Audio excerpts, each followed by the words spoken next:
What drives a king to expand his rule to the very edge of the unknown?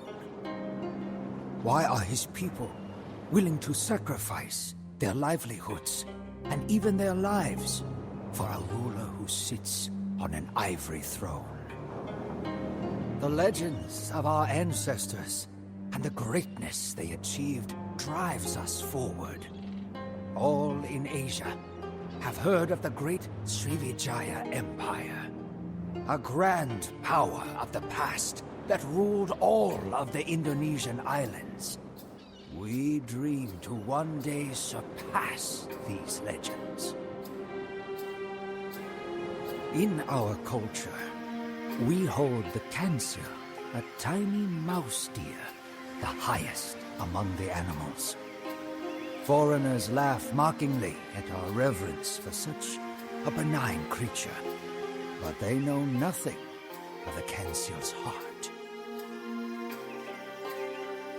Despite its unimpressive appearance, the Kansil can overcome any obstacle and defeat much larger adversaries through sheer cunning. Its bravery is like that of no other animal. Our people are like the Kansil. Our enemies underestimate and mock us, but we will show them our true spirit. For that reason, the story of our empire's founder, Arya Wiraraja, is revered among our people. When faced with a Mongol invasion, he built an empire from a tiny village. I heard the story of Arya Wiraraja many times when I was a child. Through the cunning of the Kansil, he defeated both his Javanese overlords and the mighty Mongols. Now, Arya did not do this alone. I have always believed that the gods favored him and his descendants. That is why I, Gajah Mada, commander of the elite guard of the Majapahit kings, have sworn to serve the royal family until my last breath. My long-standing fear that quarrels within the court would threaten its collapse has come to pass. Treacherous warriors draw their karambits at the palace gates as I speak. A nobleman called Rakrian Kuti has betrayed the king and now lays siege to the royal palace. Fortunately, his treachery has not spread throughout the empire. The Prime Minister, Aryatada, remains loyal, and we have joined our forces to free the king and crush the rebellion. Let us hope that there is still enough time to save our king. We crushed the rebellion and executed the leaders. To celebrate our victory, the king threw a great festival, and the poets sang of his courage and ferocity in the face of danger. Nevertheless, I am beginning to doubt my king. He believes that he is untouchable and acts immorally, desiring the wives and daughters of his subordinates. Even his most loyal supporters have begun to hate him.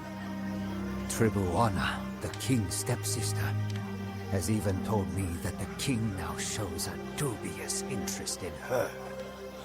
With such behavior, it is only a matter of time before something bad will happen to my king.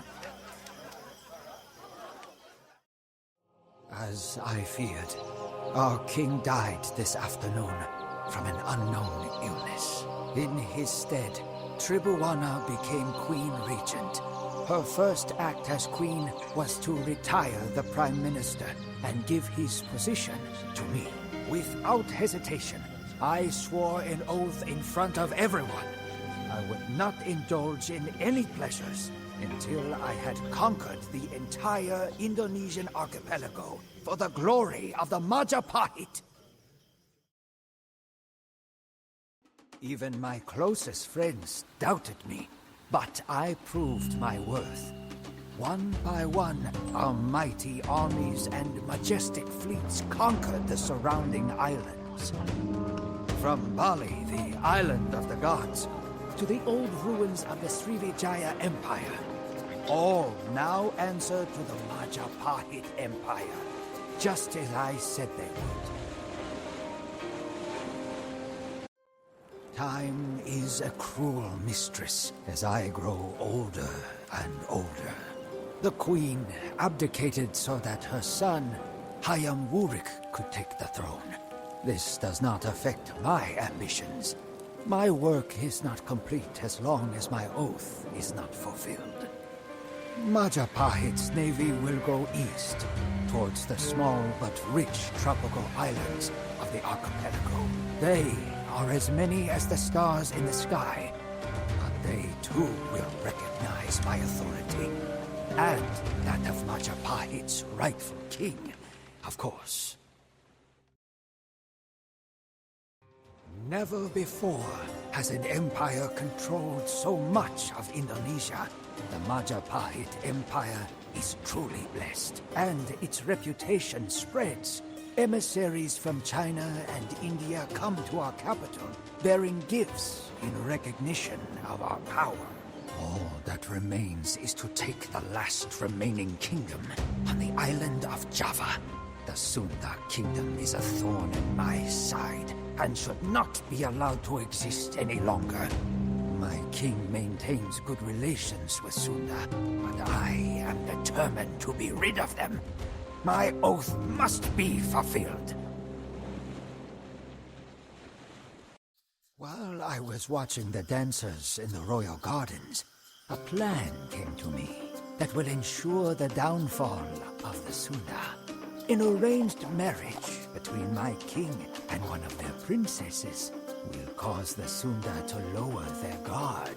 I will then force them, under threat of destruction, to submit to my king's rule. It is a plot worthy of the cunning Cancel. My king has ordered me to go to Bubat Square in our capital to welcome the princess and escort her and her family to our palace. For my plan to succeed, not even the king can know of the plot. The Sunda will protest, but with their whole royal family in our city, surrounded by my soldiers, they will have no choice but to submit. At first, all went according to my plan. My army surrounded the Sunda royal family, and I ordered them to surrender their weapons. I was convinced that they would comply. To my surprise, instead of surrendering, the Sunda drew their weapons and attacked my army, even though they were vastly outnumbered. I tried in vain to stop the fighting, but the Sunda were destroyed, and my blood crumbled to dust. My own king and his family, the family that I have spent my entire life serving, were disgusted by my actions. When the king summoned me, I could see the disappointment and loathing in his eyes. In tears, he told me that his bride-to-be had committed suicide, and that I had ruined the reputation of our empire. Many in the Majapahit Empire wanted me dead, but because of my long years of service, the king spared my life. Instead, I was to resign and to withdraw to a small mansion in the countryside. Death would have been a less harsh punishment than having to live with this shame. And so, here I am, a lonely old man, once ambitious and young, now trapped in this secluded place. I realized that I was not clever like the Cancel, but rather greedy and blind, like the animals that it misleads. The assassination of the first king, the removal of the prime minister, all of the schemes that I planned and conspired. I let nothing come in the way of my ambitions. And now, I pay the price.